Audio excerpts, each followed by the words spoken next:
What is up, fellas? It's Knucklehead again. Today I'm going to be reviewing the PlayStation Wireless Gold headset that works for the PS3, the PS4, and the PS Vita. So first off, I'm just going to go ahead and say that the headset is pretty comfortable. My only real complaint with it is the earbuds are not big enough for my ears. They're real small, and they could get very hot when you play for a long time. So I would not recommend them if you have large ears. When it comes down to sound quality though, the sound quality is pretty good.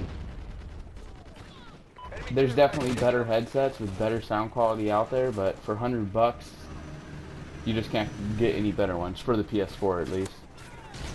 The mic quality is actually not very good. Right now, I actually have the 3.5mm headphone jack that came with it that you would usually use to plug into the Vita or to a computer or something with a headphone jack, or the DualShock controller. But if you give me right now, this is what I sound like with the headphones plugged in. I'm going to cut out right now, and then I'm going to show you what it sounds like with the headphones on wireless mode, and you'll definitely notice the difference. Alright, so this is what the headphone sounds wirelessly. Definitely not as good as what it sounds wired, which is kind of a bummer because you are strapped to a cord, which could be pretty uncomfortable along with the hot ear pads that don't really fit well.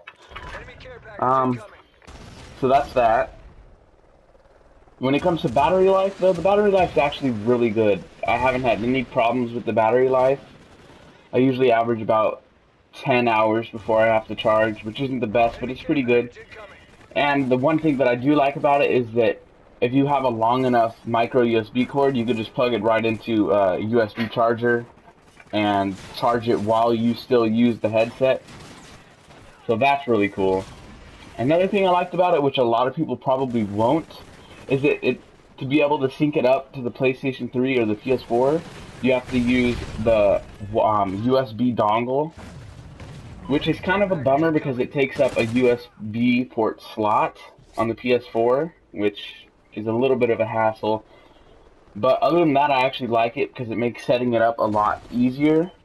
And another thing that's cool for that is my computer has a busted headphone jack, so I'm able to use headphones again. You can just plug it into any computer. I've tried it on 2 of them, and they work fine. I have Windows 7.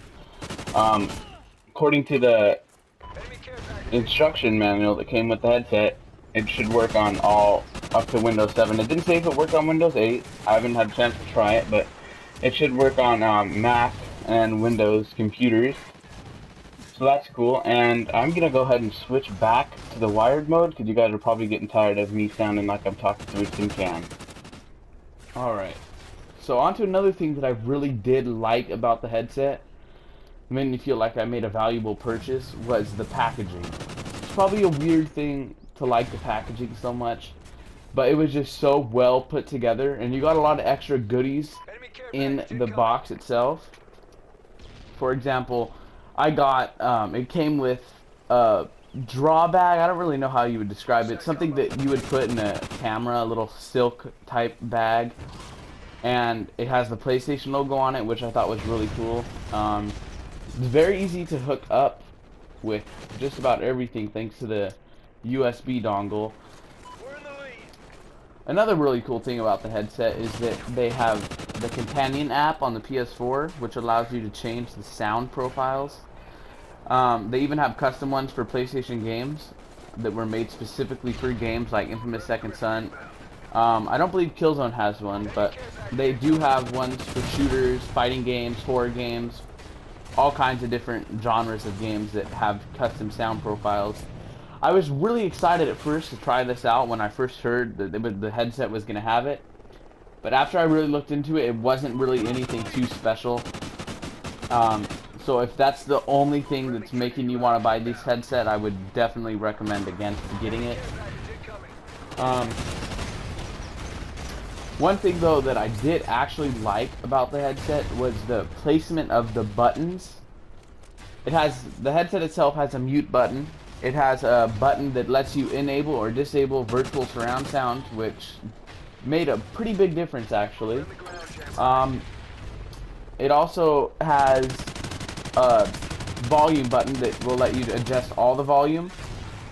And there's a separate button that will let you adjust chat and sound volume. So if you're in a game and you can't hear the game, you could turn up the game and it will soften the chat sounds, and vice versa, which was pretty cool. But I found it was too hard to figure out what it was on, so I just had to turn on my PlayStation and switch back and forth between sound and chat till every time I got on till I found a reliable level that worked. Other than that, though, if I had to rate the headset on a functionality basis, just on how good it works, I would probably give it a 7 out of 10, just for the fact that the wireless does not work very well and it has horrible sound quality. But then when it comes to the cosmetic parts, I think they could have done a lot better job. The plastic that it's made out of feels a little bit cheap, and the headphones, they're over-ear headphones, and they feel really small. They feel like they probably should have been on-ear headphones, and that just makes it get real hot inside the earmuffs. There's really no ventilation like in some Turtle Beaches and Triton headsets. I would definitely not recommend these for extended use, long gaming sessions. Once you hit about an hour to 2 hours of gaming, they start to get uncomfortable, and I found myself just taking them off and using the TV sound a few times since I've had them.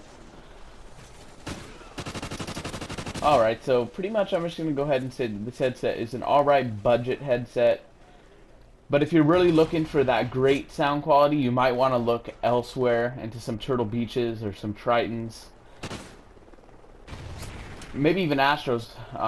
But they're an okay headset for the PS4. I like that they work very easily wirelessly, and they work on all your PlayStation devices, which is good if you're a PlayStation-only gamer like I am.